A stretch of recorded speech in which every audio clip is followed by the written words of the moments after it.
Good evening, YouTube. It is I, the new me in 2010, coming back at you with a video. It is Sunday, November the 17th.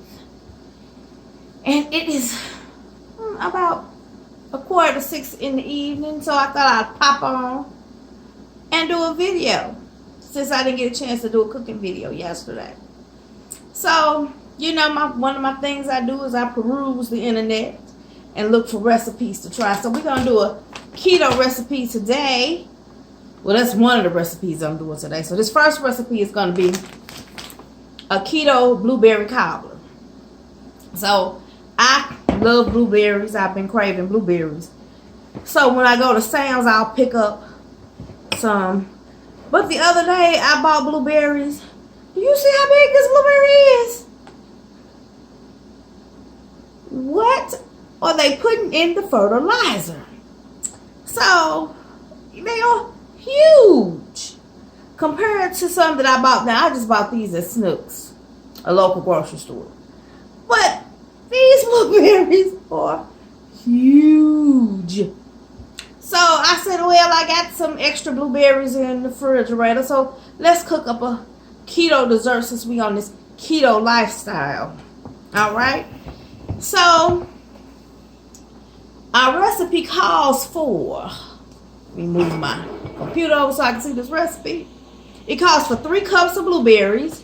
So I have 3 cups of blueberries washed, rinsed off, and we're going to, I'm going to do our filling first. It calls for 2 tablespoons of swerve. Well, wouldn't you know it, I don't have any swerve, but I do have an alternative sweetener, which is the classic monk fruit sweetener, and I also have the golden monk fruit sweetener. So I'm going to use this in the filling, and it calls for 2 tablespoons. That's 1 tablespoon. That's 2 tablespoons. And I'm checking out just the ingredients on here. And it says erythritol and monk fruit extract is what's in here. Okay. Then our filling calls for 1/4 teaspoon of xanthan gum. And I just ordered this off of Amazon. So let's see, 1/4 teaspoon. And this is as you know, this is a thickening agent. So we're going to put 1/4 teaspoon in there. And then it calls for a teaspoon of lemon juice. But when you have it, I don't have any fresh lemons, but I was in Whole Foods yesterday and they had the organic 100% lemon juice. So I'm going to use a teaspoon of this.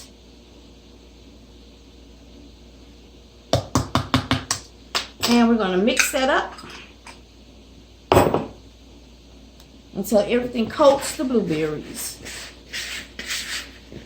See, now this little recipe is simple and easy for when you want a little sweet treat. I just believe on Sunday dinners, growing up, Sunday dinners, Mom cooked big meals on Sunday. And she always made sure we had a dessert on Sunday, whether it was a chocolate cake, a pound cake, peach cobbler, or whatever. You see, I grew up eating good food. So that's one reason why I love to be in the kitchen. Okay, so we have that all mixed up. All right. Now we're going to make our crust, our crumble to go on top. Okay?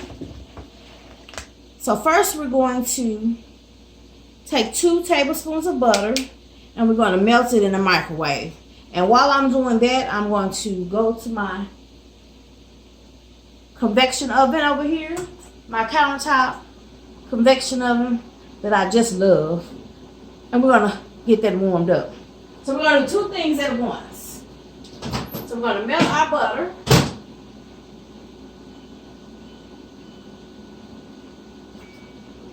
And we're going to set our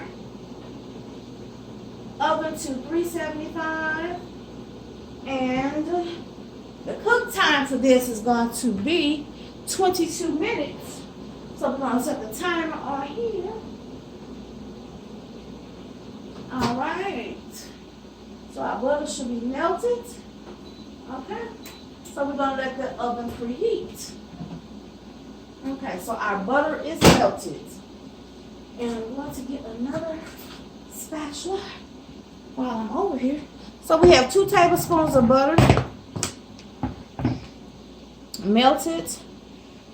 Then we need 2/3 cups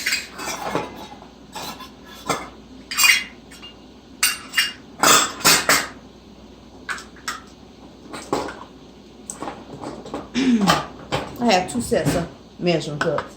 Okay, so to that butter we're going to add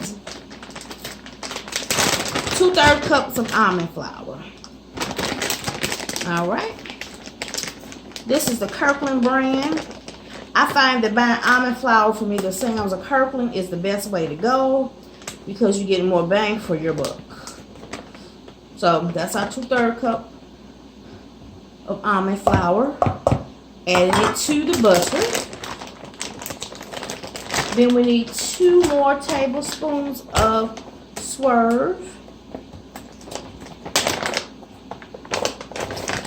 to add it to the crumble.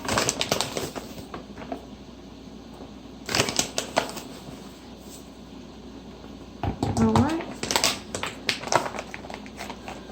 And it also calls for a 1/2 teaspoon of lemon zest. I don't have any lemons like I said before, so I'm just going to put a splash of lemon juice in the crumble topping, and we're going to mix this together. So see, it's forming a little crumble top. You can put this in a 9x9 inch pan, or you can use little ramekins. So, I've already sprayed my ramekins with cookie spray. All right. Okay, so once your crumble has started to form a dough,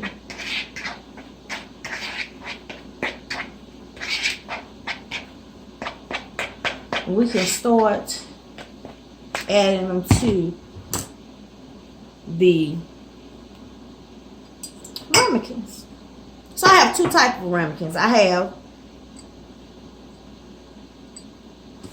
these, and then I have these cute little casserole looking dishes that we're going to use. So it just depends on how much this makes. So, and what I'm going to do is I'm going to bake them and then let them cool, and then I'll pop these in the freezer.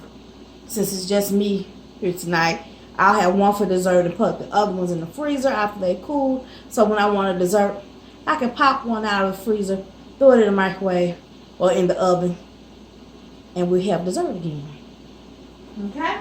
So let me get a spoon, and we're going to put our blueberries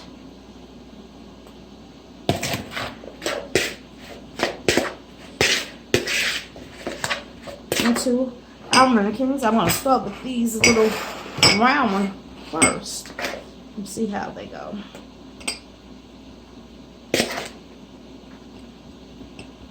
Alright.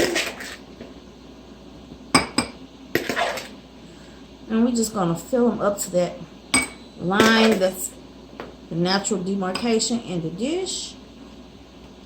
Okay. Well, this might be just only enough for these three, but that's good. That would be good.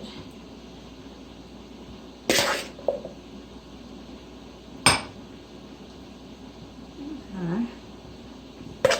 Add it on to where we're just going to use these three.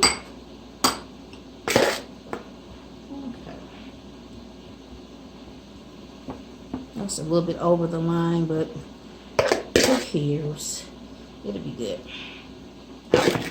So we had enough to make 3 of them with the little ramekins. It might be a little bit more blueberries in it than we would really like, but it's to your own preference. All right. So then we're going to take our dough and we're going to use our hands and crumble the dough over the top of the blueberries. Okay.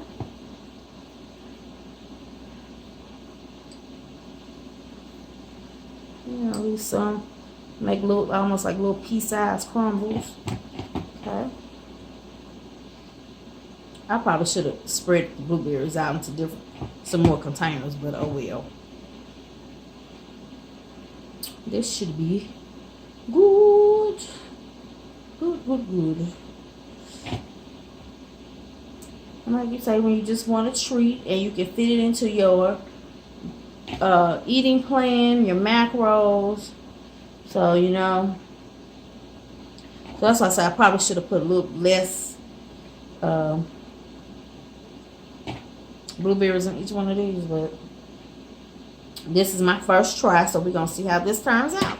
And when I make it again, I might just do it in a 9x9 pan. Now, I would do it in a 9x9 pan if I was having company or something like that.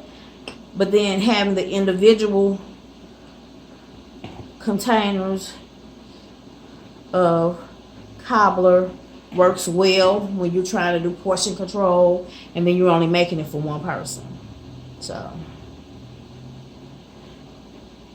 and then you could easily decide to just figure out how much you need just to make one of these individual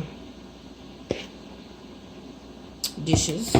Okay, so we have our crumble on top, and then I'm just going to sit this on top of my little baking pan, and I'm going to stick it in the oven for 22 minutes at 375. All right. Okay, so that's ready to go. So that's going to be our first cooking video for today. And I'll show you the finished product in probably the next video that I do, because I want to keep moving along because I need to fix dinner. So